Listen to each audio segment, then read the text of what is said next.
Et hola tout le monde et bienvenue pour une toute nouvelle vidéo. Cette fois-ci aujourd'hui, on va pas parler tennis, on va parler foot. Et bien sûr, en ce moment, vous vous en doutez bien, c'est la CAN, donc on va parler d'Afrique des Nations. Donc à l'heure actuelle, on est à la 73e minute de Gambie-Cameroun, où il y a 2-0 pour le Cameroun avec un doublé de Carlton Gambie. J'aurais bien voulu tourner la vidéo un peu plus tôt, mais j'ai pas pu parce que j'avais des trucs. Donc je la tourne maintenant. Après, on se doute bien quand même que le Cameroun allait sortir la Gambie. Même si je trouve qu'il joue vachement bien le Cameroun par rapport au match contre moi, il y a eu peut-être un petit problème. Mais bon, passons, on va voir ça plus tard. On va voir ça lors de l'analyse des quarts de finale. Bien sûr, en analysant les quarts de finale, on reviendra bien sûr sur les huitièmes de finale, sur l'ensemble des huitièmes de finale. Donc, c'est parti. Analyse des huitièmes de finale avec mon tableau. Alors, voici mon tableau pour cette CAN-là. Donc, on est dans cette partie-là du tableau. Donc, j'avais bien sûr mis le Cameroun en demi-finale qui allait éliminer la Gambie. Alors, la Gambie qui avait quand même fait un bon match face à la Guinée. Ils s'étaient qualifiés 1-0. Alors que le Cameroun a quand même subi pas mal d'occasions contre les Comores. C'était un match quand même moyen des Camerounais. Après, il y avait une ambiance particulière. Les Comores, bien sûr, n'ont pas joué, ont joué sans gardien. Ils ont joué avec Chaka Lalvure, le défenseur d'Ajaccio, dans les cages. Et malgré cela, il a quand même fait plutôt un bon match. Et franchement, un match très sympa à regarder. Franchement, le huitième de finale que j'ai le plus apprécié à regarder. Et donc, pour plusieurs raisons, quand même, je voyais le Cameroun battre la Gambie. Premièrement, je trouve que le Cameroun est quand même très fort sur le papier et affiche quand même un bon niveau de jeu depuis le début de cette CAN, malgré que ça a été un peu compliqué face aux Comores. Vraiment, quand je dis un peu compliqué, c'est entre guillemets. Et malheureusement, la CAN se joue au Cameroun, donc il peut y avoir certains avantages. On l'a vu face aux Comores où il y a eu des problèmes. Il y a eu quand même des litiges par rapport au fait que le Comore jouait son gardien. Il y a eu des problèmes avec l'arrivée du bus, où le bus est arrivé limite. Il y a eu des problèmes de sanctions pour les Comores qui ont dû payer, qui vont payer quand même pas mal de sanctions. C'était pas vraiment leur faute. Bref, ça c'est le côté un peu négatif de la CAN. Mais sur le papier et sur le terrain, quand même, le Cameroun mérite sa place. Et sur le match actuellement face à la Gambie, le Cameroun mérite sa place en demi-finale. Alors ensuite, le Côte d'Ivoire-Égypte, ça a été franchement, ça se regardait. Voilà, c'était pas du tout extraordinaire. Ça se laissait regarder. Ça s'est fini à 0-0. On est allé aux prolongations et Mohamed Salah a mis le pénalty final et éliminé la Côte d'Ivoire, qui était quand même l'un des favoris au titre, avec le Cameroun et le Maroc, le futur adversaire de l'Égypte.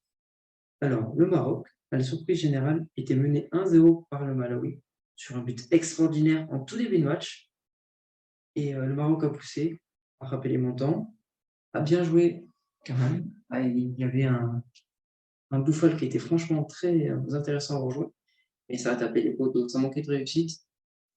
Et El Nesseri a permis au Maroc d'égaliser. Et le Maroc a continué à pousser. Et sur un nouveau coup franc extraordinaire d'Achraf Hakimi, le Maroc a mené 2-1 et a éliminé le Malawi. Donc, pour moi, dans ce quart de finale entre le Maroc et l'Égypte, je vois quand même le Maroc se qualifier. Alors, l'Égypte a été franchement correcte face à la Côte d'Ivoire par rapport à ce qu'on avait vu lors des matchs de poule. Mais le Maroc impressionne quand même depuis le début de cette CAN. C'est l'un des favoris maintenant avec le Cameroun. Et je trouve qu'ils ont montré beaucoup plus de choses que les Égyptiens. Sur le papier, ils ont une bien meilleure équipe, ils ont des bien meilleurs joueurs. Donc, sincèrement, moi, je pense que le Maroc va gagner ce match avant les pénaltys, que ce soit dans les 90 minutes ou dans les prolongations, mais je vois le Maroc se qualifier face à l'Égypte. Alors, du coup, de finale, on aurait un Maroc-Cameroun qui, pour moi, va être le match de la CAN, les deux favoris de la CAN. Ça va être un match assez serré, mais je vois le Cameroun se qualifier face au Maroc Alors, plusieurs raisons cela. Premièrement, le Cameroun joue à domicile. C'est un avantage certain. Certainement, il peut avoir des avantages par rapport à l'arbitrage, même si je ne l'espère pas. J'espère que le Cameroun va gagner dans le jeu. Et je trouve que le Cameroun dans le jeu est très intéressant. Et que le Maroc, par moment, peut avoir un manque d'efficacité. Et c'est le cas depuis le début de cette CAN. Parce qu'il y a des joueurs qui reviennent à la compétition. Et face à un Cameroun, si tu n'es pas vraiment efficace, tu peux te faire punir. Et c'est bien pour ça que je vois le Cameroun se qualifier face au Maroc dans un match assez intéressant à regarder. Donc pour moi, le Cameroun ira en finale de sa CAN. Alors, de l'autre côté, le premier huitième de finale de l'autre côté était Burkina-Gabon. Alors personnellement, j'étais un grand fan du Gabon depuis le début de cette CAN. J'étais à fond derrière le Gabon. Et ils ne m'ont pas déçu. Le Burkina a ouvert le score par l'intermédiaire de Bertrand Traoré. Il avait raté un penalty, mais il s'est bien rattrapé sur un peu une boulette du gardien. Mais je ne peux pas critiquer vraiment le gardien du Gabon parce que derrière, il a fait un match extraordinaire. Il a sorti des parades de folie pour laisser le Gabon dans le match. Et à la 90e minute, le Gabon a égalisé sur un corner. Donc on est allé en prolongation. C'est resté un partout. Et malheureusement, au penalty, le Burkina s'est qualifié aux dépens du Gabon.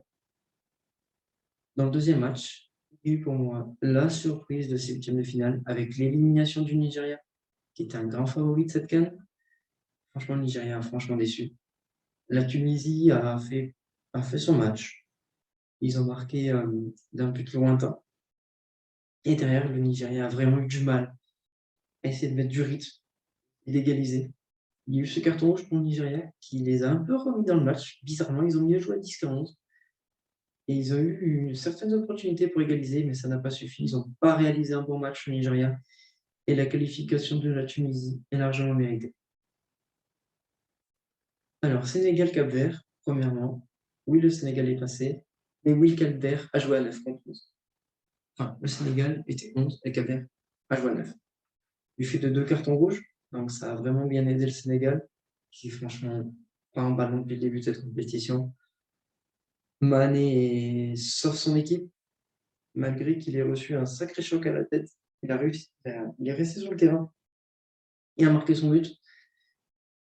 Le Sénégal est en quart, mais il va falloir montrer un tout autre niveau pour continuer dans la compétition. Et en quart de finale, ils affronteront la Guinée équatoriale qui a sorti le Mali. C'était un peu inespéré parce que le Mali a dominé toute la rencontre, mais s'est fait sortir au pénalty par manque d'efficacité. Et c'est bien pour ça que moi, dans la demi-finale, je vois plus le Cameroun se qualifier face au Maroc. C'était une petite aparté. Donc, le Mali a franchement dominé son sujet face à la Guinée équatoriale, mais a été incapable de marquer un but. Et au pénalty, la Guinée équatoriale a créé la deuxième sensation de ces huitièmes de finale, en éliminant le Mali. Alors, le premier quart de finale opposera donc le Burkina Faso à la Tunisie. C'est le match de ce soir. Et pour moi, ça sera une victoire de la Tunisie. Pour moi, la Tunisie va se qualifier aux dépens du Burkina Faso pour plusieurs raisons.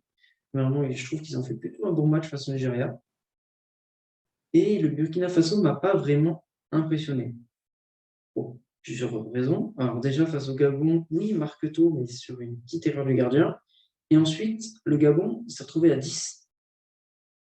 Et oui, le Burkina a eu des occasions, mais c'est parce que aussi le Gabon était à 10. Et depuis le début de la compétition, le Burkina Faso ne m'impressionne pas vraiment. Alors que la Tunisie, au contraire, fait plutôt une bonne impression. Donc je vois la Tunisie sortir le Burkina Faso. Et dans le deuxième quart de finale, Sénégal, Guinée équatoriale, on voit quand même le Sénégal passer. Même s'ils ne sont pas extraordinaires. En face, la Guinée équatoriale, c'est pas bon. C'est pas que c'est pas bon, mais c'est que c'est vraiment pas extraordinaire. Ils ne méritent pas de passer face au Mali. Et ça aurait été Mali-Sénégal, je pense que j'aurais plus vu le Mali passer. Mais là, le Sénégal face à la Guinée équatoriale, même si ça vaut pénalty, le Sénégalais ont de bien meilleurs joueurs et ils savent bien mieux tirer les pénaltys. Donc pour moi, il n'y a pas de problème pour le Sénégal qui va se qualifier pour les demi-finales. Donc en demi-finale, on aura un Tunisie-Sénégal. Et pour moi, ça sera la Tunisie qui va se qualifier aux dépens du Sénégal. Parce que la Tunisie est bien plus convaincante que le Sénégal. Le Sénégal se qualifie en demi-finale, mais au dépend du Cap-Vert. Puis pour moi, il va se qualifier en demi-finale au dépend de la Guinée équatoriale. Alors que la Tunisie a fait ses preuves. Ils ont sorti le Nigeria, pour moi, ils sortiront le Burkina Faso, qui est une bien meilleure équipe que la Guinée ou encore que le Cap-Vert. Et pour moi, la Tunisie va surprendre le Sénégal, parce que le Sénégal n'est pas à son niveau dans cette CAN. Donc, selon moi, on aura une finale Cameroun-Tunisie, et le Cameroun à domicile va dominer la Tunisie et gagner la CAN à domicile. Donc pour moi, clairement, le vainqueur est à gauche. Bien sûr, la plus grosse incertitude se trouve sur le match entre le Cameroun et le Maroc. On fera une vidéo, on fera d'autres vidéos à ce sujet au moment voulu si les deux équipes se qualifient. On fera une vidéo en demi-finale. On fera des pronos en demi-finale selon les impressions des équipes. Mais pour moi, à l'heure actuelle, le Cameroun va gagner la CAN à domicile face à la Tunisie. Et bien sûr, c'est des pronostics, c'est pas sûr. Donc j'ai demandé l'avis d'un de mes consultants, le Romain. Donc, je vais tout de suite vous montrer son tableau et ses analyses. Toute la première partie jusqu'en demi-finale de la partie gauche, on est d'accord, on voit tous les deux un Cameroun-Maroc, car clairement pour lui aussi le Maroc l'a impressionné et il pense aussi que le Maroc va sortir. Donc, à ce niveau-là, on est d'accord. Par contre, lui pense que le Maroc va sortir le Cameroun parce qu'il trouve le Maroc bien plus convaincant que le Cameroun. Va-t-il changer d'avis après le match de ce soir et après le match du Maroc? On verra ça lors de la vidéo pour les demi-finales, mais à l'heure actuelle, il voit le Maroc se qualifier aux dépens du Cameroun. De l'autre côté, on a le même premier demi-finaliste, qui est la Tunisie. Par contre, de l'autre côté, il voit la surprise de la Guinée équatoriale, qui pour lui, la Guinée, va sortir le Sénégal, car le Sénégal, comme j'ai eu l'impression, on a eu la même impression là-dessus. Le Sénégal fait vraiment pas une bonne impression. C'est vraiment pas extraordinaire. Et pour lui, au vu de la cote, à environ 3,60, la cote est à prendre. Et il a pris la cote de la Guinée équatoriale en demi-finale. Donc, on a par contre le même finaliste à droite. Il voit quand même la Tunisie éliminer la Guinée équatoriale en demi-finale. Et on est d'accord là-dessus, pour tous les deux, le vainqueur est à gauche, car il voit le Maroc éliminer la Tunisie en finale et remporter la CAN au Cameroun. Donc, pour moi, à l'heure actuelle, c'est le Cameroun qui va gagner la CAN. Et pour Romain, à l'heure actuelle, c'est le Maroc. Donc, bien sûr, on fera des pronos à la fin des quarts de finale, juste avant les demi-finales. Et on vous dira nos impressions sur les quarts de finale, ce qu'on a pensé des quarts de finale des différentes équipes. Les pronos, peut-être qu'on va modifier, mais à l'heure actuelle, pour moi, c'est le Cameroun. Pour lui, c'est le Maroc. Sur ce, je vous laisse et je vous retrouve ce soir avec la vidéo sur la finale de l'Open d'Australie. Je vous dis à ce soir, les gars.